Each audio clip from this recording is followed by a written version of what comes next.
bien si hablamos de Hanukkah? Sí. Hanukkah tiene un montón de Inyanim muy interesantes. El primero de los Inyanim que... Voy a hacer una lista primero de las cosas interesantes para conversar y después les voy a hablar de una solamente. La primera cosa interesante es cuál es la historia de Hanukkah Behemet, así como qué fue lo que sucedió. Segunda cosa, ¿qué es lo que estamos celebrando? Exactamente. El motivo de la fiesta no es tan claro. Relacionado con eso, hay otro problema adicional que es ¿cuál es exactamente el milagro de Hanukkah? ¿Okay? ¿Cuál fue el milagro de Hanukkah? Cuarto tema, interesante para discutir, es ¿cuál es la halajá? ¿Por qué funciona como funciona la halajá de Hanukkah? ¿Okay? Hay más temas obviamente, pero voy a quedarme con esos cuatro. De los cuatro voy a tratar de ver uno y apoyarme en otro para que las cosas tengan un poco de sentido. Vamos a ver un poquitito de historia, de qué fue lo que pasó, y después vamos a ver qué es lo que estamos festejando.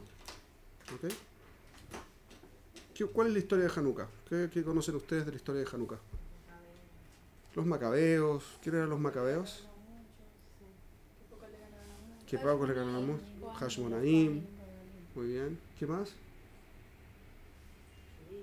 ¿Algo más? Judith, obviamente. Ok. ¿Quién más? Prohibieron el Brit Milá, Shabbat. Muy bien.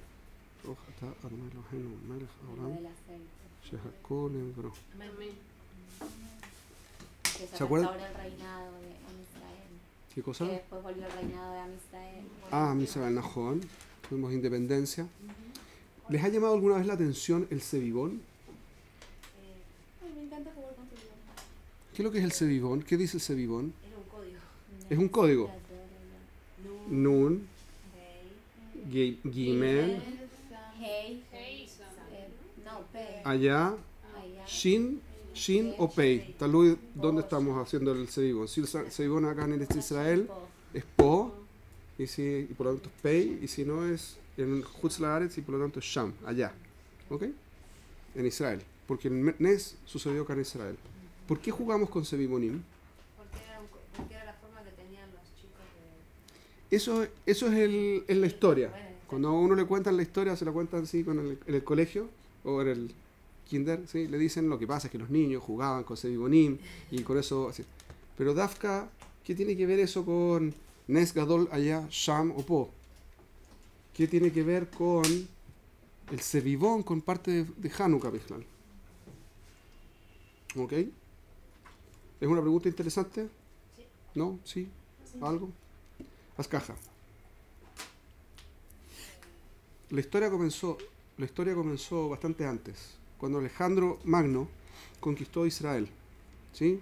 Eso fue como un poquito menos de 200 años antes de la historia de los Hashmonaim. No le dejaban estudiar, ¿no? Nahón, no dejaban estudiar. Estudiar secreta. Correcto. Clandestinamente y utilizaban los Sevivonim ¿Para? estudiar. No. Y para que disimular. Para disimular. Los niños jugaban afuera, se supone. Sí.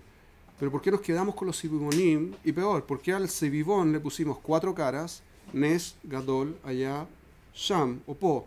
¿Nahón? Y lo curioso es que, ¿qué es lo que hacemos con eso? El Sevivón, la idea del Sevivón es que tengan como los dados, ¿correcto? Que un dado uno lo tira y apuesta. ¿Qué es lo que va a salir? 1, 2, 3 hasta el 6, ¿correcto? En el Sevivón lo mismo. Se gana con una determinada letra. O sea que en el fondo lo que estamos diciendo es que hay suerte. Es un azar, como diría, ¿sí? Un azar, como se diría en España. Pero la Kavaná es muy extraña. Si es un juego de azar, entonces, ¿por qué lo hacemos Dafka en Hanukkah? Cuando lo que viene... ¿Ah? ¿Tiene que ver con los milagros? ¿Qué tiene que ver? El milagro es justamente al revés.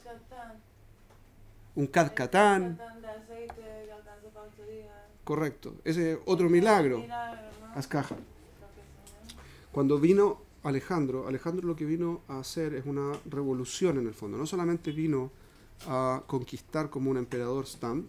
Alejandro tuvo como una visión del mundo, que era la visión griega del mundo. Es la visión fuertemente occidental del mundo. Que es que el mundo tiene dos ámbitos. ¿Sí? En el Lashon de la Gemara existen dos formas de entender la Kedushá. La Kedushá desde el punto de vista de la escuela de Bilam Arashá y la Kedushá desde el punto de vista de Abraham Avinu. ¿Qué es lo que decimos nosotros que es la Kedushá? Lo vamos a ver en Tefilá cuando sea que nos toque dar Tefilá de nuevo, pero la Kavaná es Kedushá significa que es que la cosa tiene un objetivo y cuando yo solo lo uso para su objetivo le doy Kedushá a la cosa. La cosa está distinguida, separada para un determinado uso único, no para otras cosas. ¿Ok? Cuando es así, entonces tiene Kedushá. Cuando no es así, no tiene Kedushá y pierde su sentido. Producto de que pierden sentido, queda en un estado de Hilul. Lashon halal. ¿Qué significa? ¿Halal? No, vacío. ¿Por qué es vacío? Porque tenía sentido y ahora no tiene nada y queda en vacío, queda en nada. ¿Okay? La cosa pierde. El concepto de Hilul Hashem es exactamente eso. La cosa en esencia puede mostrar la existencia de Dios. El Hilul Hashem es una acción que causa que Dios no sea manifiesto en la cosa. ¿Se entiende? ¿Se entiende? Ese es el concepto de Hilul Hashem. Correcto. Entonces, ¿cuál es el punto? Desde el punto de vista de nuestra tradición, nuestra forma de ver el mundo tiene sentido y es una forma, en su forma, ¿sí? Con el concepto de Irá, que nosotros estudiamos en los 48 caminos, el mundo denota la existencia de Dios. El mundo muestra que las cosas tienen alguna lógica detrás. No solo que tienen lógica, tienen una belleza que no tendría por qué haber estado. Que podemos explicar las cosas y el solo hecho de que exista una ley implica que hay algo que ordena detrás. Necesariamente existe Dios. Eso cuando yo lo veo así. Cuando lo veo caóticamente, Dios no existe. Desde nuestra forma de ver el mundo, todo el mundo tiene sentido. Todas las cosas que pasan, incluso las cosas que no nos gustan, cuando pasan, tienen sentido. Y las hemos visto en distintas clases, en distintos momentos, ¿correcto? Hemos traído ejemplos de incluso cosas que no nos gustan, pero el Maaseh al final tienen sentido. Resultan tener sentido. Cuando yo entiendo eso, que el mundo entero tiene sentido, entonces el mundo está creado para que tenga un objetivo específico. Si yo hago lo que el objetivo de la cosa es decir, yo uso mi vida para el objetivo que mi vida tiene, entonces mi vida tiene Kedushá. Si yo uso mi vida para cualquier otra cosa, pierde la Kedushá, se vuelve en un Hilul. ¿Se entiende? Esa es la forma judía de ver el mundo. Y tiene que ver con el enfrentamiento de cómo se ven las relaciones de pareja, cómo se ve la forma que se construye una casa, cómo se encienden las velas de Hanukkah y cualquier otra cosa que ustedes quieran ver. Cómo se cocina, cómo se come, etcétera, etcétera. Hay una visión alternativa, que es la visión de que la Kedushá, Dios generó el mundo, pero este es un mundo que no puede contener a Dios. Como no puede contener a Dios, y es un mundo finito, y Dios no tiene límites, entonces este mundo no es shayach, no tiene ninguna relación, no calza con Dios, Dios no está en este mundo. Para poder apegarme a Dios, tengo que salirme por lo tanto del mundo. El mundo en sí es una traba que me impide llegar a la Kedushá. Esa es la segunda versión. Se puede ver en muchos aspectos, en muchas religiones del mundo. Es muy patente en el cristianismo, porque mientras más ascético se vuelve la persona, mientras más separado de la realidad física se mueve la persona, es que Ilu más elevada. Justo al revés que como nosotros lo entendemos. Mientras más se usa la realidad física de la forma correcta, más Kedushá tiene la persona. Para ellos, mientras menos de la realidad física tenga, más Kedushá tiene la persona. Y justamente son visiones completamente antagónicas. Lo que vino a hacer la cultura griega es a explicar que le maasé, yo tengo que entender el mundo racionalmente, pero el mundo racional no tiene ninguna relación con el mundo espiritual. Están separados. No necesariamente el mundo espiritual no existe. ¿Okay? No es lo que vinieron a decir. Vinieron a decir que es irrelevante. En la vida física real del día a día, Keilu, Dios no está. Keilu, ¿no? No es que no está, van a decir siempre que Dios está, pero en la práctica yo me puedo comportar como yo quiera, yo puedo hacer las cosas que yo quiera, y tengo que relacionarme con el mundo, Keilu, que Dios no existe. Tengo que dejar, por lo tanto, un espacio para la Kedushá y un espacio para el día a día. La Kedushá y el día a día no están juntos. ¿Hasta aquí es claro? Esa es la visión griega del mundo, que además es la visión actual del mundo, la visión del mundo occidental. Y hubo una guerra.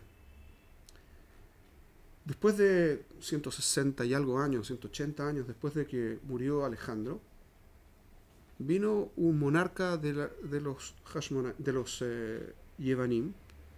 El imperio de Alejandro abarcó uno de los imperios más grandes de la antigüedad, abarcó desde casi el límite con China y hasta toda la cuenca del Mediterráneo, ¿sí? Europa, una parte importante de Europa, el norte de África, ni que hablar, toda nuestra zona, el Golfo, la península arábiga, etcétera, etcétera. Enorme. Se dividió a la muerte de Alejandro en sus generales y durante cientos de años, más de 100 años, no tuvimos problemas, pero después esta filosofía griega empezó a entrar en conflicto mucho más patente con la filosofía judía. De hecho, he leído varios textos de historia que dicen que los problemas que tenemos de antisemitismo hoy vienen también de la misma lógica, el mismo conflicto. El mundo romano tomó la lógica griega, no la lógica judía del mundo. El cristianismo la absorbió del mundo cristiano, del mundo romano, así que estamos hablando de lo mismo.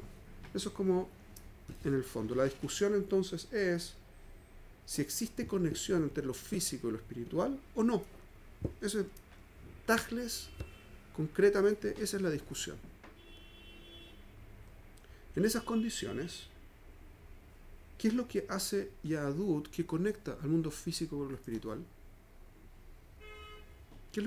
¿Cuáles son los puntos en que el Yahadut, el judaísmo, impacta y conecta lo espiritual y lo físico? ¿Cuándo? La tradición. Con los pactos. Le da Kedushá a todo lo material. Correcto, le da Kedushá a todo lo... Pero ¿en qué concretamente? ¿Cuándo? Por ejemplo, Por una mitzvah. Con el Brit Milá, por ejemplo. ¿Por qué? Las tradiciones. Las tradiciones en general, sí, pero concretamente, ¿en qué? Concretamente. Ella dice en el Brit Milá. Las fiestas de- En las fiestas, muy bien. ¿Por qué en las fiestas? ¿Por qué el Brit Milá primero? Porque tomo un objeto físico del cuerpo y lo altero por un pacto espiritual. y en contra total De del un cuero haces ascetismo. un tefilín y haces una mitzvah. Completamente nada que ver, ¿perdón? De un cuero haces un pergamino, haces un sefer Torah, haces un tefilín. Sí, pero eso es un haces una objeto que podría ser un objeto litúrgico, solamente un rito. Pero ¿en qué momento yo conecto lo físico y lo espiritual en mi día a día? el Shabbat. Entonces las fiestas, porque mi fiesta depende del calendario y por lo tanto el calendario es un problema. El Shabbat, porque cambia mi comportamiento. El bar mitzvah, el bat mitzvah, todas las tradiciones. No todas las tradiciones. Algunas tradiciones son más fuertemente así. ¿De dónde viene todo? ¿Qué es lo que necesito para mantener este contexto funcionando? Saber Torah. Si ustedes se fijan, ¿qué fue lo que se prohibió? Estudio de Torah, Shabbat, Rosh Hodesh, Milá. Las cuatro cosas que ustedes dijeron aquí, entre las cosas que mezclan espiritualidad y el aspecto físico del mundo. ¿Por qué justo esto lo prohibieron? Justamente por eso.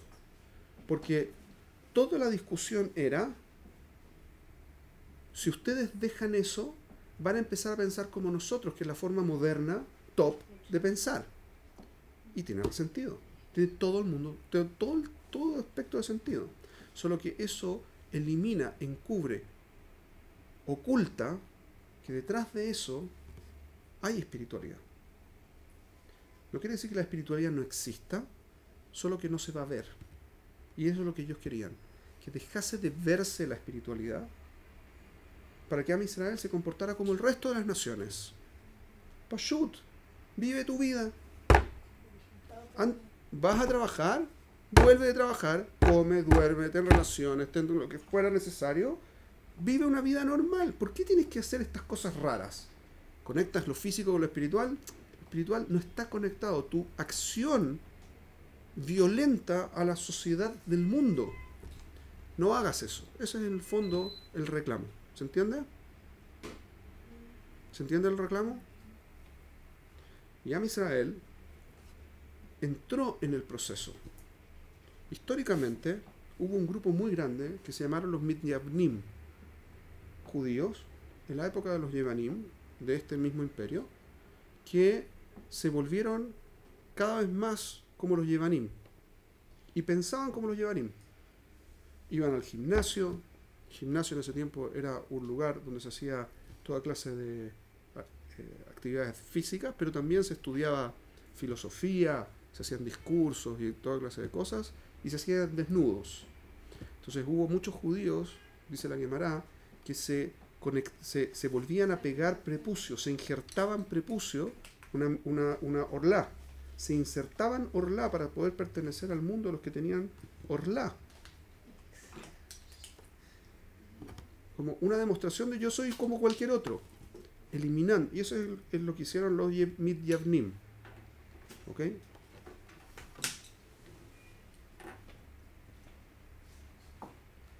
Cuando vino la discusión fue un momento ya en crisis. Los Yevanim instauraron a una monarquía títere acá en Israel, a cargo de un sacerdote que era él mismo era idólatra. Y era Yevaní, que tenía esa visión griega del mundo. Y entonces instauraron en el templo, en el Bet HaMikdash, pusieron estatuas de los ídolos de la época, de los griegos. Muchos de los Kohanim se fueron porque no podían servir en un lugar con idolatría. Y entonces estaban los Yevanim y los Kohanim de los Yevanim que hacían servicio y que manejaban el país, y seguían aumentando los castigos por cumplir, etc. Y en esa situación fue que comenzó la rebelión de los Hashmonaim. Originalmente la rebelión de los Hashmonaim, ustedes saben de la historia del Midrash, es cierto que viene Judith y mató una takaná que de hecho se reimplementó en el tiempo en la Edad Media, en la Baja Edad Media, y duró hasta finales hasta el comienzo del Renacimiento en Europa, que el concepto de la prima nocte, ¿sí? Que el concepto de que una mujer en su primera noche de casada lo tenía que pasar con el señor del lugar, no tenía derecho a tener su primera noche de casada con su marido, tenía que pasar primero por las manos del... Aquí en Israel lo hicieron los Yevanim en ese tiempo, y en Europa lo hicieron todos los señores feudales, no todos, pero la mayor parte de los señores feudales lo hacían así. Tiempo de los feudos. Resulta que Judith fue a la primera noche a pasarla con el general del ejército que estaba a cargo de la guarnición en su zona, que era cerca de Modi'in hoy, y lo mató en la noche. No tuvo relaciones con él, pero sí lo mató y le cortó la cabeza. Y cuando salió con la cabeza colgando, ¿sí?, de los pelos, sacó la cabeza. Entonces los militares que estaban al mando de este general decapitado, curiosamente se asustaron y salieron corriendo. Y fueron a buscar apoyo de la guarnición fundamental que estaba cerca de Tel Aviv hoy. ¿Sí? La zona de Tel Aviv, ya por ahí. Entre medio, los Hashmonaim se armaron, hicieron un Sanedrín, decretaron leyes concretas para poder hacer la guerra, porque hasta ese momento había habido levantamientos judíos, pero los levantamientos judíos eran muy poco prácticos. No eran judíos que quisieran violar Shabbat, obviamente, porque estaban peleando porque no podían cumplir Shabbat. Entonces llegaba Shabbat y dejaban de pelear. Entonces los griegos aguantaban durante la semana, esperaban que llegara Shabbat y atacaban en Shabbat a los grupos judíos y los mataban. Entonces una de las takanot que hicieron los Hashmonaim fue que Hay Bahem Velota Mutu Bahem. ¿Sí? Van a tener que, se aprende del Pasuk, que tenemos que vivir por la Torá y con la Torá no morir por ella. Eso no es como otros que hoy se suicidan para matar gente, sino que nosotros tenemos que vivir por la Torá. Y para eso podemos pelear, si se requiere pelear en Shabbat, se puede pelear en Shabbat, no hay ningún problema. Eso fue una de las takanot que hicieron. En Manasés se levantaron, un grupo muy pequeño, de algunas decenas de personas se levantaron e hicieron una estrategia de guerrilla. Atacaron el campamento, cuando subió el campamento griego a atacar a los Hashmonaim y matarlos, ellos bajaron, atacaron como guerrilla, atacaron el campamento, destruyeron el campamento, y los griegos vieron que habían destruido su campamento, se asustaron más y se fueron a Persia. Y volvieron con 26.000 hombres a aniquilar a los Hashmonaim, que para entonces contaban como con 3.000, 4.000 hombres. Una rebelión así pequeñita.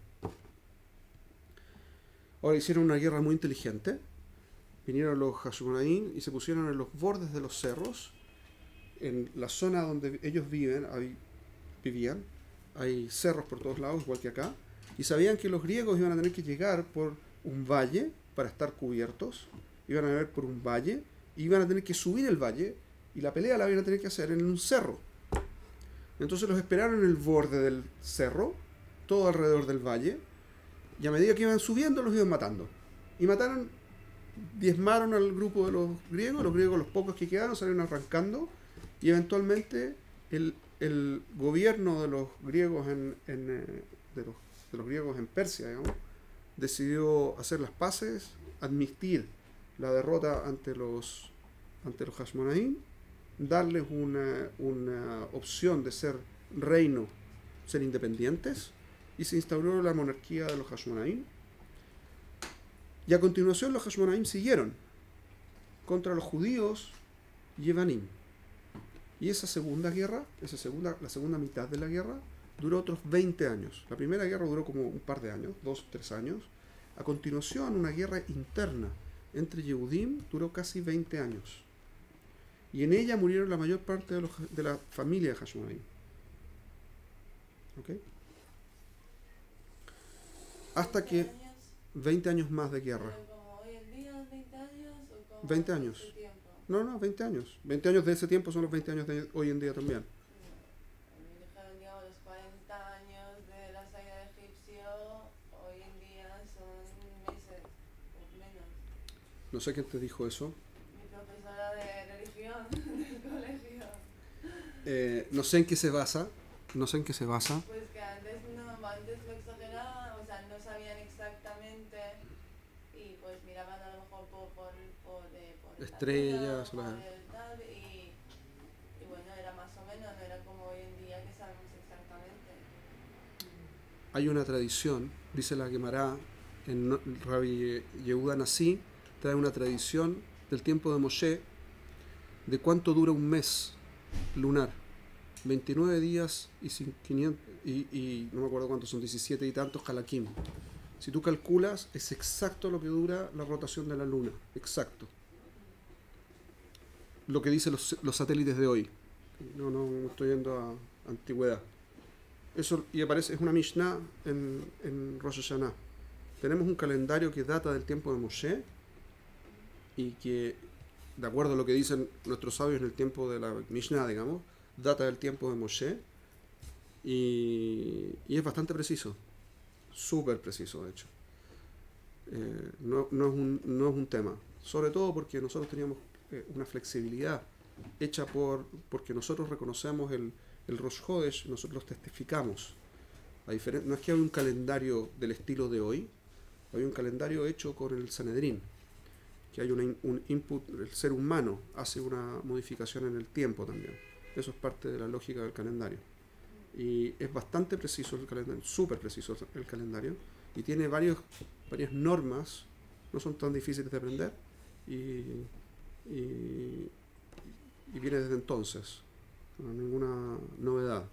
Así que lo que te dijo, visto desde el punto de vista quizás de algún arqueólogo que quiere Dafka decir que no, podría ser, pero los textos no traen nada ni parecido a eso. No sé de dónde lo sacó, o sea, no sé qué, no sé ni siquiera, yo estoy leyendo algunos textos de historia, de hecho de...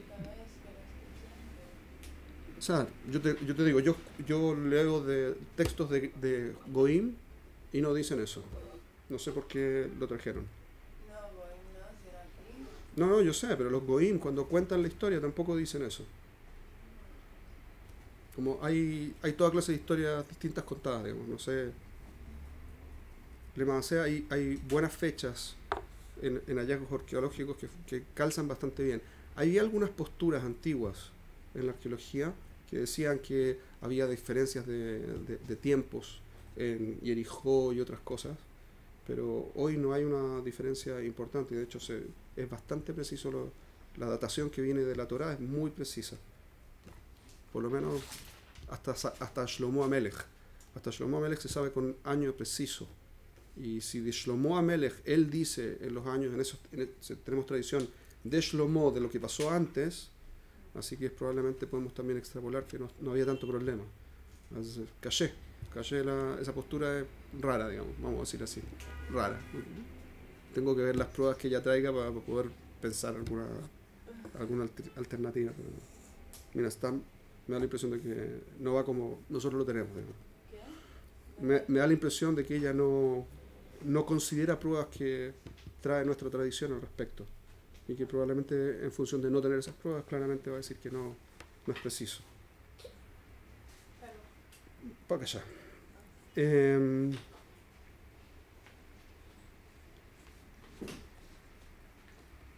Entonces esta fue la discusión y duró 20 años más, la pelea. Entonces, ¿qué fue lo que se celebra? ¿Okay? El Maaseh fue una guerra de guerrillas. En toda guerra de guerrillas, nosotros sabemos de Gaza, ¿cierto? Sabemos perfectamente que ganarle a Hamas es imposible, no se puede ganar. ¿Por qué no se puede ganar? Porque siempre hay otro nuevo. Como se pasa por un tema de ideología, es imposible que un grupo armado, un ejército regular, le gane a una guerra de guerrillas, porque incluso que gane un combate, no va a ganarle a la guerrilla, porque la guerrilla se va a reconstituir. Así que no hay ninguna forma que gane. Entonces, ¿cuál es el milagro? Decimos que el milagro fue los 8 días del aceite, ¿correcto? Si ustedes se fijan en el texto de la tefilá, ese no es el milagro. ¿Qué dice la tefilá? Que los pocos le ganaron a muchos, que débiles le ganaron a fuertes, que Me'im beyad teorim, ¿cierto? Reshaim beyad tzadikim, etc. O sea que estamos hablando solamente, de hecho los 8 días de la inauguración, ¿sí?, no se mencionan nunca en la tefilá. O sea que lo que estamos celebrando según la tefilá es que ganamos, pero lo que hacemos con la Hanukkah es el aceite.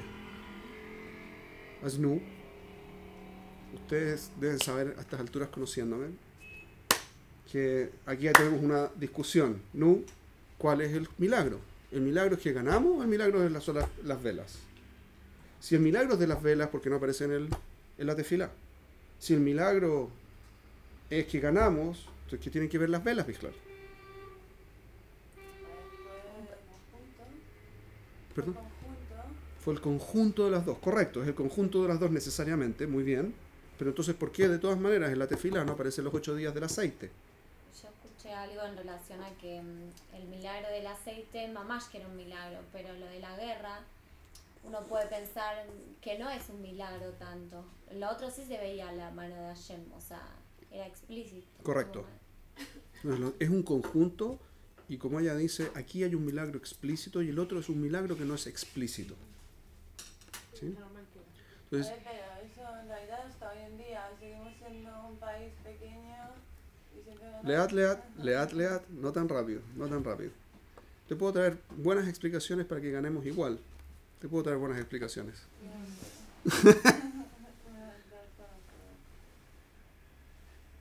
Ascaja. El milagro real, el importante es que ganamos. Es un milagro. Pero no sería un milagro si no fuera por el aceite. ¿Por qué? Cuando yo veo que hay un milagro en el aceite, ¿qué es lo que veo? ¿Qué es lo que significa que hay un milagro? ¿Qué qué? Que rompe la naturaleza. Que va en contra de la naturaleza. Es decir, ¿qué es lo que pasa? Fuera de lo normal. ¿Qué significa? ¿Qué es lo que pasó? Que en vez de Ayer estuvo aguantar ahí, un día, mamá. pues aguantó 8. Ya, fe. Aguantó 8. Pero ¿cuál es el mejor? ¿Cuál era la discusión? Yehudim contra Yemanim. ¿Cuál era la discusión? ¿Cuál ideología? La manifestación de Hashem. Concepto en el que mundo. si se manifiesta Dios en el mundo o no. Si la espiritualidad se manifiesta, tiene alguna injerencia en el mundo material. o no. Cuando veo que existe que un aceite que tendría que durar un día dura 8, queda de manifiesto que la naturaleza depende del mundo espiritual, Que no lo podemos separar como que no lo podemos separar como decían ellos. Ahora que tenemos eso, entonces ahora tenemos que analizar a la luz de las velas, tenemos que analizar qué es lo que pasó con la guerra. Porque tenemos el milagro de las velas, vemos que la naturaleza no es lo que establece, no es mecánico. Puede haber cambios y esos cambios vienen desde el mundo espiritual. El mundo espiritual tiene una influencia en lo que sucede en el mundo. ¿Se entiende? En esas condiciones tenemos que analizar. Tenemos una guerra en la que una familia, originalmente ya está, digamos, 4.000 personas, le ganaron a 26.000 personas. Y después continuaron una guerra y le ganaron también a los otros. Una guerra larga, cruenta, pero le ganaron. Y no tendría que haber pasado. O sea que naturalmente no tendría que haber sucedido que los Yehudim ganaran. Y ganáramos. Por lo tanto, ese también es un milagro. ¿Se entiende ahora?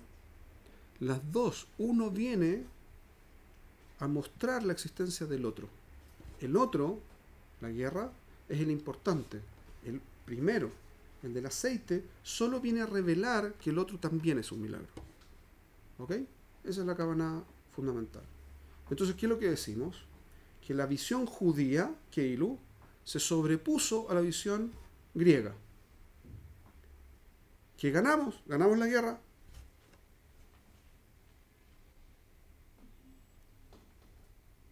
En el tiempo de la implementación de la ley, la tacaná de los Jajamim, en el tiempo de los Hashmonaim, fue que todos tenían que encender velas. ¿Por qué lo habrán hecho? ¿Por qué hicieron eso? ¿Para recordar qué?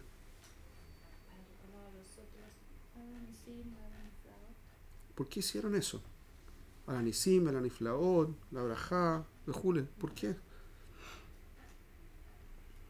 Para que no se desconecte el milagro que sucedió de Hashem. Yo les traigo una opción mucho más práctica. No voy a decir que lo que están diciendo es falso, Hase Shalom, pero les traigo una visión práctica para poder entender esto también. Si yo quisiera mostrar que yo soy Hashmonaí, ¿cómo lo hago? Tengo un problema básico. Los Hashmonaim peleaban contra Yehudim. Eran Yehudim contra Yehudim. ¿Cómo sé cuando este es Yehudí de los míos y cómo sé que el otro no? con la señal. ¿Qué señal puedo hacer? Prender vela. Prendo una vela. Dice la halajá una cosa muy curiosa. Dice que si una casa tiene una puerta hacia una calle y otra puerta hacia otra calle y no se ven, ¿sí? Dice la halajá en el Shulchan Aruch que uno tiene que encender las velas en ambas puertas. En este Reshut Rabim y en este Reshut Rabim. ¿Por qué? Mi pene a hashash. Por la duda. Porque tenemos una duda. ¿Cuál duda? Si sos Que o si no eres de referente. Porque si no es esa la duda, no hay ninguna necesidad de encenderla. Si yo voy a tener dudas de que seas o no seas como Yehudí del lado de los Hashmonaim, entonces no tengo si no es eso, si lo que tengo que hacer es lefarsem etanes, que tendría que haber dicho el Shulchan Aruch para lefarsem etanes, pirsuma de Nisa, como dice la Gemara. Tiene que ser por un pirsum, una publicación del Nes. Toda vez que voy a encenderla por hashash, implica que no el hashash es lo que me causa que lo esté encendiendo y no el pirsum. Entonces, ¿qué es lo que es el pirsum del Nes? Es una consecuencia que tengo hashash que se mitvarer. Un hashash es una sospecha que es mitvarer, que se aclara. ¿Sí? ¿Cuándo lo aclaro? Cuando encendí la luz, la vela de Hanukkah. Entonces, ¿qué es lo que está diciéndome Be'etzem la halajá? ¿Cuál es el milagro? Que no nos hicimos todos Que no nos volvimos todos Yevanim. Ese es el milagro. Lo natural, lo razonable, hubiese sido que todo Am Israel se volviera Yevaní y Yadut desapareciera. Y no pasó. Ese es el milagro en el fondo. Pero eso es un milagro que no es completo. ¿Por qué no es completo? Porque tenemos un hashash. Hay gente hoy, Yehudim, que piensan todavía como los Yevanim, que está desconectada la realidad física de la realidad espiritual. No necesariamente lo entienden de esa forma. Lo entienden como desde un punto de vista mucho más práctico. Más de Meshane, Shabbat, no Shabbat, más de Meshane. Déjenme ir a ver cine, por ejemplo. ¿Sí? Ábramelo. Entonces, ¿cuál es el problema fundamental? Es que vienen a ver el mundo desde un punto de vista yevaní, griego. Tiene un sentido porque la cultura occidental actual está basada en la cultura greco-latina. Biduk. Biduk. Entonces, este es el punto crítico. ¿Okay? Alajá le maasé, por lo tanto, es que tenemos que preocuparnos de entender cuál es la diferencia entre la visión judía y la visión griega del mundo. Si yo no hago esa diferencia, yo me asocio emocionalmente con uno, pero puedo estar peleando en contra de esos mismos unos. Eso es muy difícil, muy complicado, pero le más eso es lo que hay que hacer. Ahora, hay que entender que esto tiene dos caminos. Está la parte física, que está conectada con lo espiritual, y está la parte espiritual, que está conectada con la parte física. ¿Ok? Y aquí voy a ser muy poco políticamente correcto, como normalmente soy. Y vamos a decir así. Lema AC. No se trata de que todo es espiritualidad.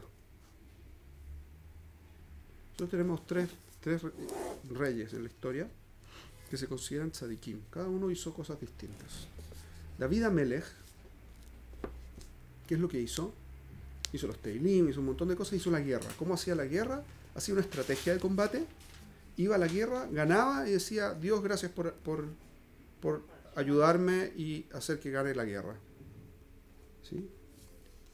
Hay otro cuyo nombre no recuerdo, que iba a la guerra, llegaba hasta la frontera donde había la guerra y decía, ahora Dios, tú haz la guerra, yo no hago nada. Y Dios ganaba por él. Caían piedras del cielo, había un fuego, venían relámpagos, venían animales, lo que fuera que sea necesario, y ganaban la guerra. Vino un tercer rey, Hizkiyahu Amelech, que dijo, yo no puedo ni siquiera salir al combate. Yo me encierro a estudiar, tú ganas la guerra por mí, tú haz todo el resto. Y Dios ganó la guerra por él. Hizkiyahu es el que hizo el túnel en la Ciudad Vieja, a los que hayan ido a la Ciudad Vieja, el túnel de agua ese. ¿Sí? No, la ciudad es de David, pero Hizkiyahu fue el que construyó para defenderse de una invasión de los persas, ¿sí? Que venían de Sanjerib, el general en jefe era Sanjerib, y está probado, curiosamente, que hubo una plaga, justo en el momento correcto hubo una plaga y se murió un porcentaje muy alto del ejército de Sanjerib, y Sanjerib volvió sin haber conquistado Israel. Yehuda, la zona de Yehuda, ¿sí? El reino de Yehuda. ¿Cuál es la diferencia entre los tres? ¿Cuál es el más elevado? ¿David, el del medio o Hizkiao? ¿Quién es el más grande? David. ¿Y qué es lo que hacía? ¿Cuál es la diferencia? Hacía y agradecía. Entendía como nosotros tenemos que entender el mundo. Yo hago porque yo soy responsable de hacer. Yo tengo sobre mí la responsabilidad de que las cosas pasen. Pero el resultado de que las cosas pasen no depende de mí. ¿Se entiende? No basta con que yo haga las cosas, podrían no resultar. ¿Sí? Un ejemplo muy práctico para eso es el DC-4, el avión DC-4. Un avión que fue uno de los primeros aviones a reacción en el mundo, que era de pasajeros. Lo construyeron y era espectacular. Tenía 2 motores al lado del fuselaje y a continuación venían las alas. ¿Qué tiene que ver esto? De repente, pasado 1 año, 2 años de que estaban volando los DC, creo que eran los DC-4, y se caían, todos los aviones empezaron a caer, así que los sacaron, se cayó como el tercero o cuarto que se cayó en el mismo periodo, pararon, y los pararon todos en tierra y empezaron a analizar qué pasó, y descubrieron la fatiga de materiales. Existe un concepto en materiales que fluctúan los materiales y con el ir y venir de los materiales se van agotando los materiales y eventualmente se quiebran. Ese concepto surgió producto de la caída de estos aviones, de los TC, creo que eran los TC-4. Después Douglas hizo otros aviones, hasta el DC-10 y hay un montón de otros aviones a continuación, pero en ese tiempo fue muy terrible, murió un montón de gente, porque no se sabía que podía venir algo. Se hicieron todos los cálculos necesarios, toda la tecnología se aplicó, se llegó a un excelente constructo, salió a volar y se cayó. Porque no sé cosas y no sé lo que no sé. Y no tengo control de la realidad, solo tengo control de lo que yo soy capaz de hacer. Así que yo tenga éxito en lo que hago no depende de mí. ¿Ok? Este es el concepto de Yahadut. Pero eso no quita que no tengas que dar lo mejor de ti. Bidyuk, ese es el punto. Yo tengo que hacer lo mejor de mí. Tengo que prepararme, como hizo Jacob Avinu. ¿Cómo hizo Jacob Avinu cuando se enteró que venía Esav a atacarlo? Mandó regalos, separó el campamento, hizo tefilá. ¿Por qué dividió el campamento? Estrategia de combate. Hizo una estrategia de combate. Si vienen a atacar aquí, estos se pueden escapar, o atacar en contra. Podemos trabajar con 2 campamentos, es mejor que con 1 solo. ¿Ok? Mandó regalos. ¿Por qué mandó regalos? Porque en forma natural, entonces esa Bulay quizás no va a querer pegarme, o si me quiere pegar, no va a tener tanta motivación de pegarme. En forma natural. Entonces, ¿para qué hizo tefilá? Porque no tenía por qué salvarlo. Porque eso no necesariamente va a funcionar. Yo hago todo lo que de mí depende y después hago tefilá. No solo hago tefilá y no solo hago todo lo que de mí depende. Yo tomo responsabilidad por las cosas que hago, pero también tengo que saber que las cosas que yo hago no dependen de mí. El resultado nunca depende de mí. Ustedes pueden saber eso. Si ustedes estudiaron en el colegio, en la universidad o donde fuera, saben que uno puede estudiar como loco antes de una determinada prueba y producto de que estudió tanto queda en blanco. O producto de que tiene mucho miedo queda en blanco. O se equivocó y entendió mal, leyó mal, copió mal, hizo lo que fuera, todo daño, todo al tacho. Y uno puede saberlo todo y que le vaya mal. Y al revés también puede pasar. Que no tengo idea lo que voy a hacer, no tengo cómo enfrentar esta prueba, no tengo idea lo que viene a pasar. Viene el Rab Mendoza, este desagradable, que viene a preguntar cosas raras, y Ulay justo pregunta lo que yo sé. ¿Najón? Esas cosas pueden pasar. No pasa mucho, pero últimamente están mejorando, sí, está por acá. Este es el punto fundamental. Yo tengo que hacer mi esfuerzo porque está conectado lo físico con lo espiritual, yo tengo que hacer tefilá porque está conectado lo físico con lo espiritual, pero como está conectado lo espiritual con lo físico, yo tengo que hacer mi esfuerzo. ¿Ok? Son las dos partes válidas. Las dos partes son importantes, no basta con uno. ¿Por qué digo que esto es políticamente incorrecto? Porque no basta con sentarse a estudiar, tampoco basta con creer en la fuerza del Tzahal. No basta. Tzahal no va a ganar. La guerra que estamos teniendo con los palestinos no la podemos ganar.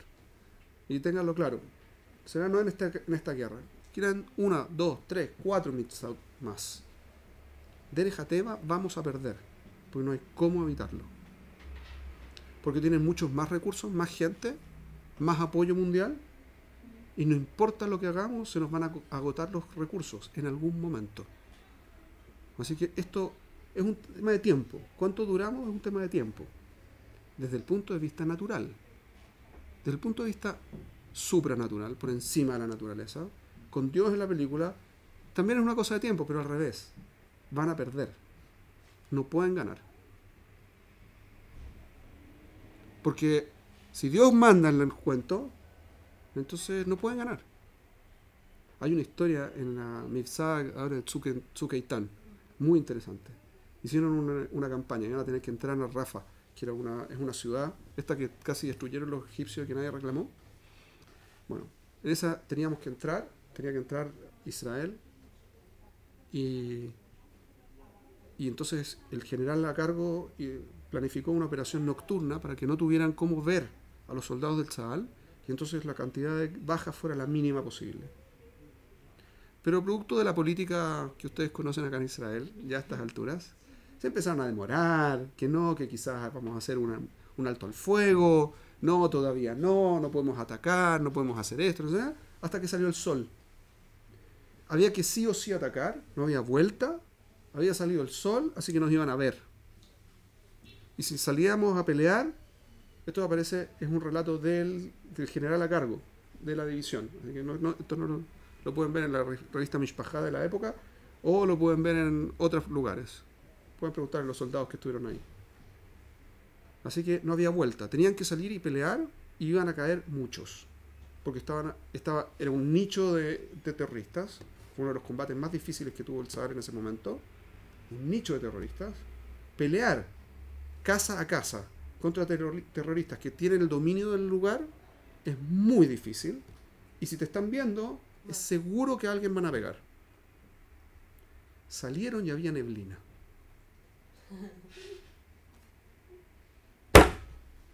Y no los vieron. Hicieron el combate, se fueron y se fue la neblina. No los vieron y atacaron como de noche, pero de día. Mamash caja. No tiene ningún sentido. ¿Ok? Nosotros tenemos que hacer nuestro esfuerzo, pero el esfuerzo no basta. Necesitamos ayuda. Vamos a ganar. ¿Por qué vamos a ganar? Porque tenemos al mejor socio, pero no porque tenemos la mejor tecnología necesariamente. ¿Ok? En el tiempo también del Tzukeitan, estábamos tan felices con el Kipata Barzel. ¿Sí? Kipata Barzel tiene 12 baterías, creo que son 12 misiles que puede disparar al mismo tiempo. Entonces, y estaban protegiendo Tel Aviv con 2 o 3 baterías, estaban protegiendo Tel Aviv y los alrededores. ¿Qué es lo que hicieron los palestinos cuando se dieron cuenta que había una tasa de... Eran 20, 30, 40. Y no le pegaron a nada. A nada le pegaron. Y le pegaron a casas. Y justo no estaba la gente. Tengo un video que lo pueden ver. Es los milagros de Tzukeitan. Están en video, un israelí que puso todos estos milagros, los puso, ¿no? Un video entero, no sé si es tan top, pero hay una parte que es muy buena. La cantidad de misiles que cayeron en casas, justo la persona no estaba. Es natural, esas cosas pasan. Pero una vez, 2 veces, 3 veces, 7 veces, todas las veces, eso es too much. Ahora, cayó sobre gente también. Murió gente. Murió un chico de 4 años, tenía 2 años, 6 años, no me acuerdo cuánto tenía. Descendiente de argentinos. No tenía la camiseta puesta cuando se murió, pero tenía en la foto le pusieron con con la camiseta del equipo de fútbol de Argentina. No es que no murió gente, murió gente. Pero el hecho de que haya muerto gente no implica que murieron los que tendrían que haber muerto de haber sido en forma natural el sistema. Eso es todo el punto. ¿Ok? Así que festejamos. ¿Qué es lo que festejamos en Hanukkah? No, que lo espiritual está conectado con lo físico y hay gente todavía que cree en eso. Eso es lo que festejamos. ¿Ok? Eso es lo curioso.